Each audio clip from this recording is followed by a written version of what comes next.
both died fairly young by today's standards. They were both choir boys. I noticed early on. They had some similarities, but very different. So I like your Keith Miller quote: "A well-groomed Crufts champion at one end and a rabid pit bull at the other." That his view of batting against them. They Laker took nearly 2,000 wickets at 18. Locke ended up with rather more, 2,819. These are your figures. Haven't been anywhere else. So they had formidable careers on their own, but also in partnership. So were they the best pair of spinners ever? I think we give an arm and a leg to have them now available. I know that. I mean, the thing is, they were so different that they're paired together. First of all, the names have a certain sort of euphony. The L sound, it's sort of almost alliterative, but and they overlap chronologically. But they really were so different. That was what kept coming across in my book to me. Not only as bowlers, obviously, but as individuals. They were completely inimical to each other, and they had nothing in common but for this strange coincidence. They both played cricket for Surrey in England. But it's a wonderful mixture of a sort of incompatible people being bigger than the whole. The whole was bigger than the individual parts. Yeah. And I always think England were firing at their best when they were both in the team, which was not that often. Laker, as we say, only played 46 tests for various reasons, and Locke didn't play. Was it even less? I can't remember. It was 40 something, I think. So it was, by today's standards, it was very, very few tests together. And, it's a shame. It's a crying shame when you have those sort of once in a lifetime or once in a generation talents available, that they were not used as often as they could have been. It's a real shame. There are various reasons for that. I did just want to touch on this one other situation. I mean, when you're writing a book, you try, and at least I try, and sort of keep it within the realms of the known facts, and you don't want to go off onto speculative planes too much. But every now and again, the story surprises you, and you think, well, you literally could not make this up. This is one of those situations in life that's just too good to miss. And I always think of Tony's comeback. I call him Tony, as I don't claim any great friendship, but I did have the pleasure of meeting him a few times. But he came back for England in the West Indies in 67, 68. This was the tour. Colin Cowdrey was the captain, and it probably should have been Brian Close, but he had offended the establishment by time wasting in a Yorkshire county match at the end of the 67 summer, and was reprimanded. Although Close always said there was a lot more to it than that. And like Jim Laker, Close, this is a sort of footnote, but he felt that he'd been badly treated by the establishment, and that he didn't fit their requirements for an England captain. Be that as it may, Colin Cowdrey captained the team. And of course, this was the tragic event where Fred Titmuss lost 4 toes on his foot after caught in the propeller of a boat. So eventually they summoned Tony Locke from the other side of the world. Now, Tony Locke was then nearly 40, probably 38, something like that. And he was just recovering from his epic hangover after taking Western Australia to the Sheffield Shield title. So there he is, you can imagine, with his feet up, with a ubiquitous cigarette, I'm sure, and a drink in the other hand. And he gets a call saying, "You're wanted in Barbados." So he's there sort of 48 hours later after an epic series of flights. He gets out there, and he's back in the England team. And one of his great achievements, but he used to say it was the greatest thing he was most proud of his entire career. He scored, I should know this, was it 98 or 96, or was it 89? Anyway, he never scored a first-class 100 in his life, which is unusual for a career that long. But this was as close as he ever came, batting for England against the likes of Wes Hall and Charlie Griffith and Lance Gibbs. No small feat. I think it might have been 89, now I think of it. But anyway, we could look that up. But it was a great score, and he was so proud of that. You know, to him, this was a sort of vindication that he could bat. And there'd always been, you know, this question mark about, you know, he's one of life's natural tail enders. But he thought this was great. And the idea that he'd sort of been flown out there, still, you know, nursing his hangover and from the other side of the world, and thrust into the very different atmosphere of the West Indies tour against these fast bowlers and Lance Gibbs, Gary Sobers, fantastic, you know, and the way he acclimatized to that. But there again, he's sitting in the hotel in might have been Guyana, but he's on tour now with the England team, and he's having dinner with Robin Hobbs, and they brought the curry at Tony's request to the table for him to eat, and he took one bite of it and he said, typically for Tony, he said, it's not hot enough, take it back, it's got to be hot. So the waiter took it back and he brought it a second time, having spiced it up in some way. And Tony took another bite and he said, oh, it's still no bloody good. He said, I want a hot curry. I'm talking Vindaloo here, extra XXX Vindaloo. So the poor waiter brought it back the third time. He said, this is as good as we can do. I've poured everything I've got. I've got the curry powder, the extra hot sauce. It's all in there. I mean, this will take your head off. And Tony took one bite, and without a single word, he just threw it with all his force against the wall, where Robin said it sort of hung there like a sort of impressionist painting, you know, with the sort of dabs of curry falling down the wall for a while. And he said he couldn't, the whole place was silent, as you can imagine. The whole restaurant was just staring at him. And he said, Tony just gave this slightly strangulated sort of remark about, when I say hot, I mean hot. And you could tell his voice was slightly sort of high pitched, that maybe there had been some impact from all this curry powder, but he still wasn't adequate for his taste. And there you have a snapshot of Tony, I think. You know, first of all, he's the man who wants the XXX Vindaloo. And secondly, he's the man who, if he doesn't get it, will end up throwing the plate at the wall of the hotel. And to him, that was all good. You know, it was a normal sort of reaction. Yeah, but childish too.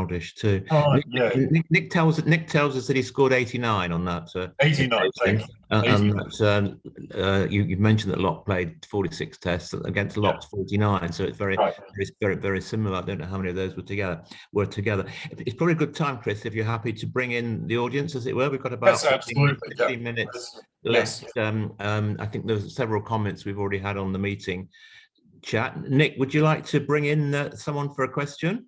Yeah, maybe to start with, we could have Chris and Elspeth. I don't know whose question it was, but yeah, firstly, I was going to make one comment, which is just rather off the wall, really, which is strange that in 67, 68, when Locke went to West Indies, one of his colleagues was Colin Milburn, who got hauled from the other side of the world in, I can't remember when, to go to Pakistan when he was playing for Western Australia. So that's rather strange. What I wanted was to have, I know you've already indicated about their individual characters, but to say, what were they like as tourists?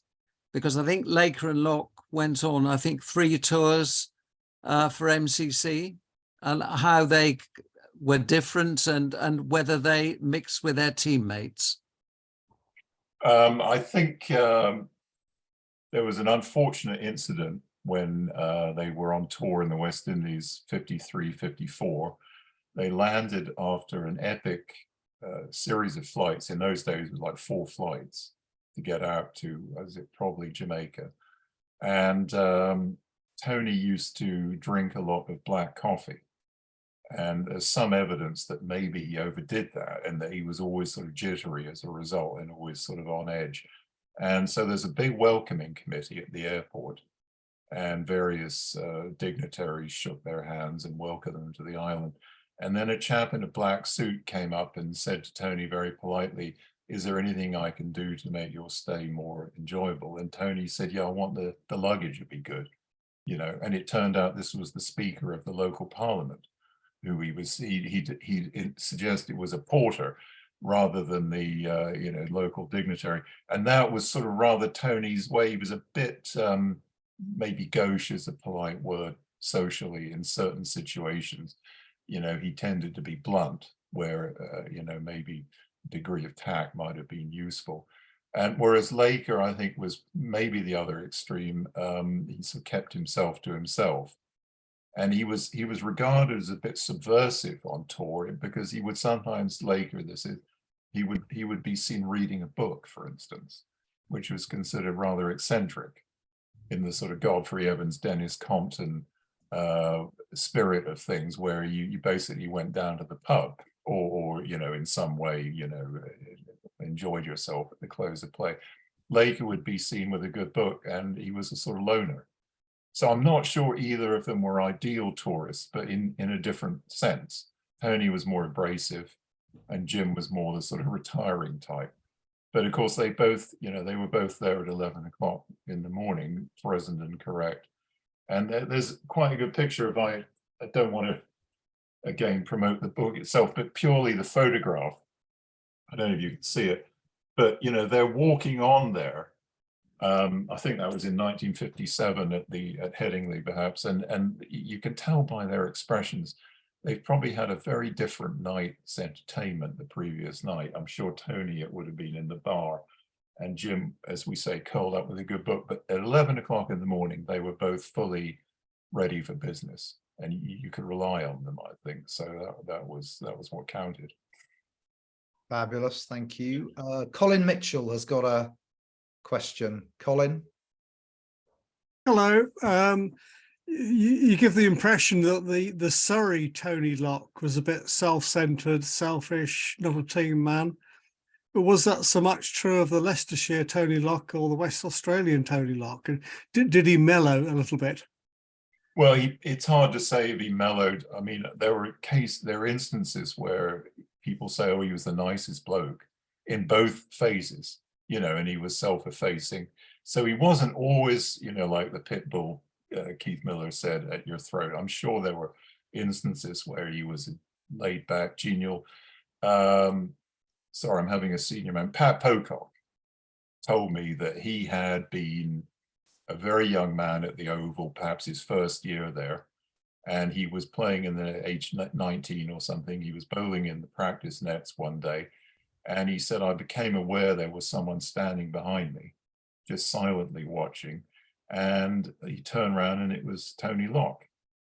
And he said, I was aware that Locke's reputation was sort of short fused and don't mess with him, and he could go either way. And he said he was absolutely charming to me. He watched me bowling for a while, and then he said, let me suggest this and let me do this, and maybe you could do this. And Pat Pocock said it was a masterclass in spin bowling, and given by this very patient, genial man. He said you'd never know that this was the same Tony Locke who, you know, could throw a curry at the wall, for instance, or go berserk. So he obviously had at least two different personalities going on, maybe more than two. And I'm not sure if one asserted itself more in Australia, or obviously the end of his life, as we mentioned, was tragic, whichever way you cut it. But I think there was always a well-meaning, genial side to Tony. And perhaps he could see that he overreacted in certain situations, and he would regret that. He apologized to Godfrey. I remember for a few things he'd said, Godfrey Evans, a few things he'd said to him, and he said he was the nicest guy. You get him on the right terms and its right situation, he was absolutely charming. So I would not want to paint him as having gone from one sort of shade of personality to another in a sort of consistent or coherent way. I think they were both complicated individuals made up of different, you know, instincts. And they were, of course, what's most important, perhaps, they were children or men of their time. So, you know, it was expected almost that you had a drink and a cigarette at the close of play, and that you were one of the lads, particularly in, as I say, in the Godfrey Evans, Dennis Compton. I use them as sort of, you know, epitomes of that culture era, that you had to sort of play that social part as well as the professional one. And Jennifer! they didn't always fit in. So maybe that's part of their reputation to this day. Anyway. Thank you, Chris. Yeah. I think we've got time for one more question. Bill. Thank you very much. Sorry about that Jennifer, shout, Nick. hopefully Jennifer has made it to you. Yes, I had a cat wanting to go out. Christopher, very good lecture. Thoroughly enjoyed it. 2 points, perhaps. One is that, of course, Laker and Locke played at a time when the wickets were in favour of spin, weren't they? And we'd never really take a note of that. The 56 Test match, particularly, was played on a very difficult wicket. But the second point I'd like to ask you on: what was the relationship, shall we say, between Johnny Wardle and Tony Locke? Because they competed with each other, and some would argue that Johnny Wardle was a better bowler abroad. Yes, absolutely. To touch on your first point very briefly, it's an important one, obviously. Yeah, I mean, the groundsman at the Oval, as you probably know, was Bert Locke in the immediate post-war years, and no relation to Tony, although he might as well have been, because he prepared these pitches that were, marvelous for. And if you look at, it was an interesting thing, the wicket at the Oval, Mickey Stewart told me this, almost always began to turn appreciably towards tea time on the second day. And it was almost as though it was prearranged, and perhaps it was. If you look at the figures for Laker and Locke's bowling, it almost always more fruitful in the second innings when they were at the Oval. Yeah. So you get the big hauls, the 7-8 wicket hauls tended to be second innings. So that you're absolutely right, of course, to point out the wicket thing. And I always thought it was great that Bert Locke was so called, because he really should have been Tony's brother. I mean, he did him a huge favor there. And as to the Wardle situation, absolutely. Yeah, I mean, they were both hyper competitive, Wardle and Locke. I allowed myself a brief rumination in the book. What is it about slow left arm bowlers? Because there's been over the years a lot of quite, shall we say, self-confident ones. I mean, Phil Edmonds comes to mind, Phil Tufnell comes to mind, and Johnny Wardle and Tony Locke certainly come to mind. Headley Verity, by all accounts, obviously a fallen hero, but was not a shrinking violet either. And it's slightly unusual. Someone could write maybe a good story about why this very rarefied, almost gentle art form, the left-hand bowler, slow bowler, is quite often a huge personality and quite aggressive with it. But Wardle and Locke, yeah, they did butt heads. There was a famous story where there was a, was it in fact Wardle's benefit match? And captain of Surrey, probably Peter May by that stage, said to Tony Locke, well, tradition is you let him have one, and by let him have one, he of course meant one off the mark. And Tony interpreted this meaning as let him have one, a bouncer. So he came in off his full international run, Fred Truman pace, and the ball sailed over, and that was his idea of charity to Johnny Wardle. So there was no love lost there. And yeah, they did really only have one England place available between the two of them. So there was a lot of competition going on there. And again, what would we give now to have two bowlers, two left arm spinners of that caliber competing for one place in the team? Be fantastic. But yeah, there was a lot of, and Wardle, of course, also came to a sort of Jim Laker-like ending to his career with the biography that was unfortunate. And he also wrote a book that sort of tried to settle a few scores and got in a huge amount of trouble and was disinvited from an England tour as a result. So that ended poorly. There's a similarity to Jim Laker's culmination of his career there. Thank you, Chris. Fantastic. I'm going to hand back to Nigel Hancock to sort of round things off. Thank you, Chris. Thank you. Just a quick one from me before I thank you. And there's also a message I need to give to members. I mean, is your approach to writing a book about a cricketer any different to a musician, say, Mick Jagger or Lock and Laker? Are there differences around researching and writing your cricket output? It's a lot more fun doing a cricket book. It's Right. my natural habitat.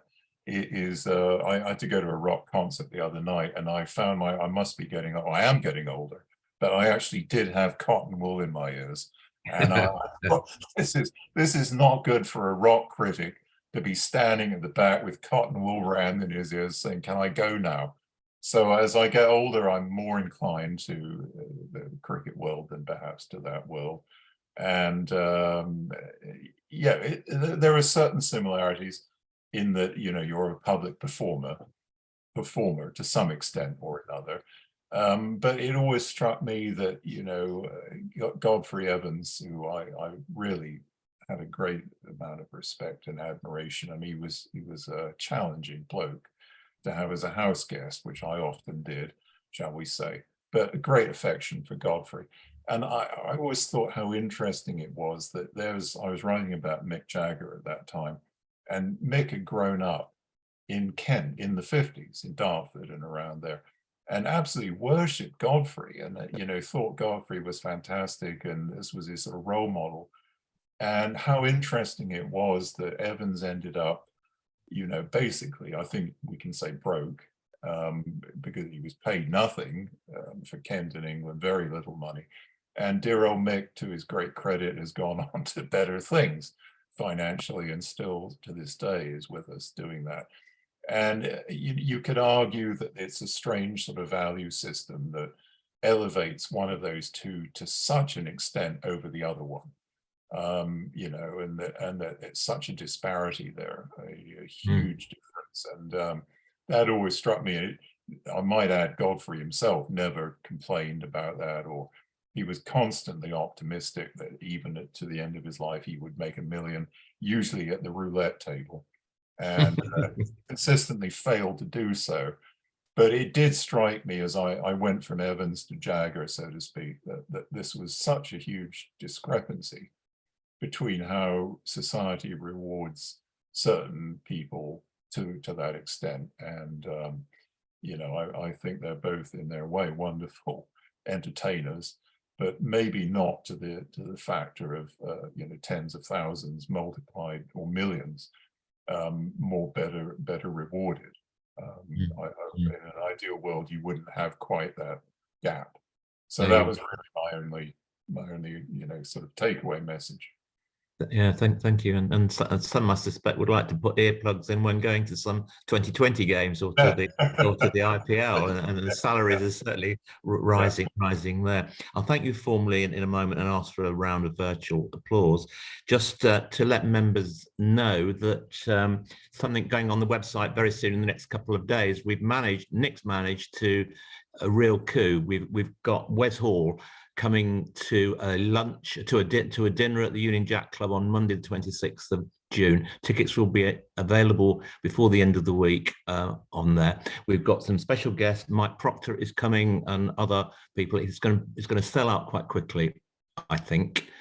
Chris can't come, unfortunately, Chris, because he's otherwise engaged. But I do urge you to, if you're interested, to book. It's going to be quite a good evening. Half the Barbados Commission, I think, are coming as well, so it's quite an event.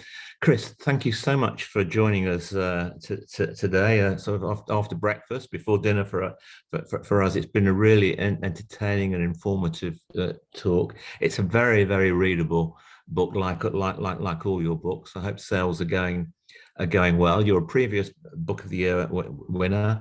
You've got that gig in the long room at the Oval on Sunday the 25th, the day before we've got Wes Hall. So I hope some of us will be there. We've got about 70 people on this call today, and a lot of Surrey members. So thank you very much for today, this morning, tonight.